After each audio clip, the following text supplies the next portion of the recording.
a quick bounce back tomorrow. How do we look to change things offensively? We got to be aggressive and actually swing at fastballs and hit them.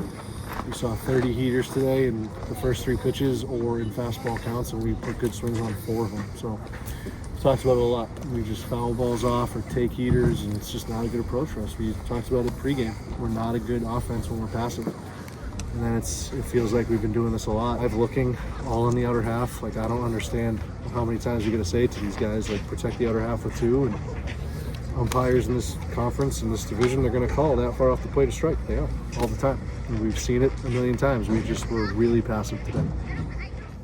Meanwhile, Alfred Mucciarone, 2 bad innings, but other than that, yeah, he was fine. The first inning that they put up a 3 spot, he didn't execute a 2-strike pitch, which was tough.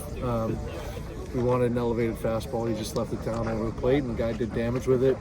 But no, I thought he pitched. He competed.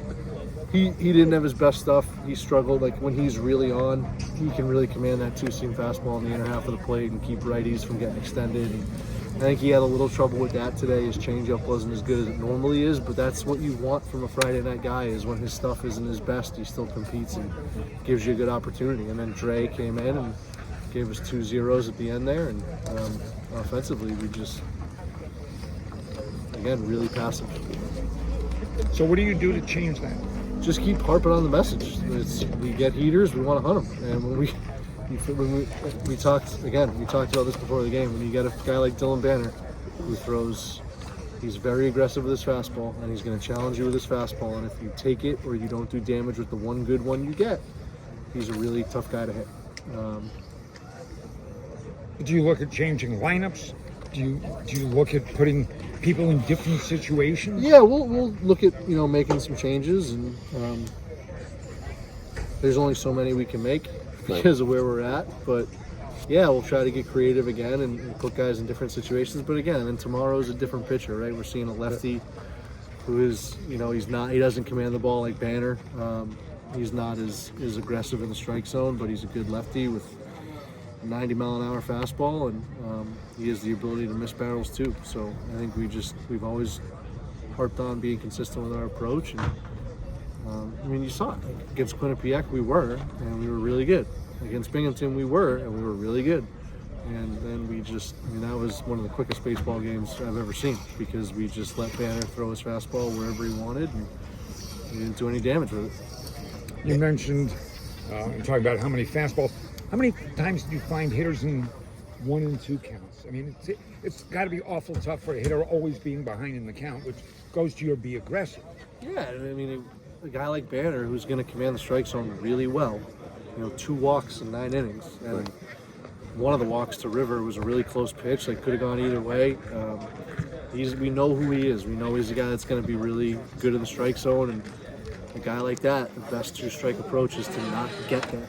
You just got to be aggressive and not get to 2 strikes. And it felt like a lot today. It was, heater for a strike, flip over a breaker for a strike, then try to get a chase, which we'd spit on, and then more 1 and 2, like you said. And now it's weak contact or swing and a miss. So it's a big weekend.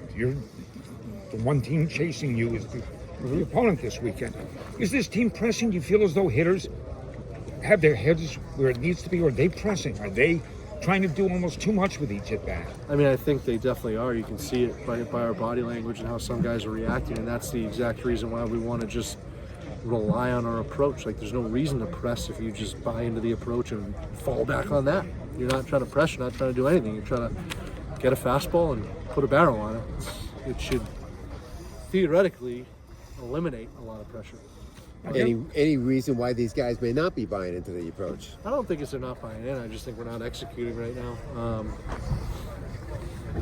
And I think some guys, it's hard, right? You have one bad at bat and you try not to take it into the next at bat, but some guys do. And we talk about that a lot too, where you got to compartmentalize and the best hitters kind of move on. Like Lucini's a great example. Like, he had a tough day today. I have no doubt in my mind he'll be ready to go tomorrow. Like, he'll be fine.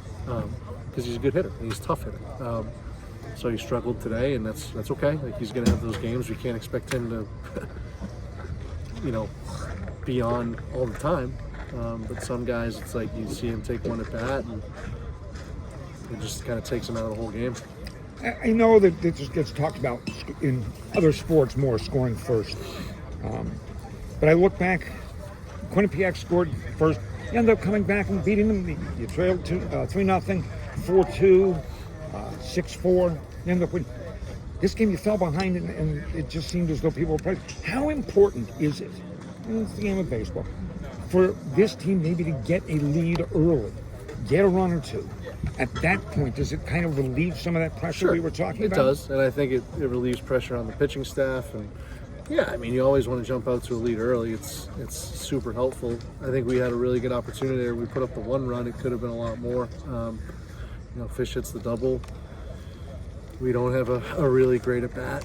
The next hitter with Strand, he kind of just rolls over to the shortstop. We could have moved a runner there. We tried to bunt, weren't successful with that, and it felt like we could have had a much bigger inning there. And they left two on base that inning. Right. Yep, could have had a much bigger at bat there, or inning there, and answered back. And I think that's the thing with a team like Albany, again, like they're really tough.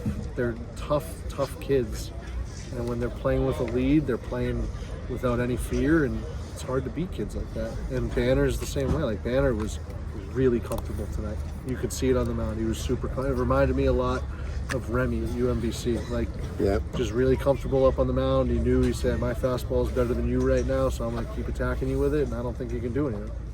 And the players behind believe that what Banner can do is, and it makes it a whole lot easier to play the game defensively if you're playing behind a guy that you know is going to give you a chance. It's fantastic playing defense behind a guy that throws a million strikes. Yep. It's great.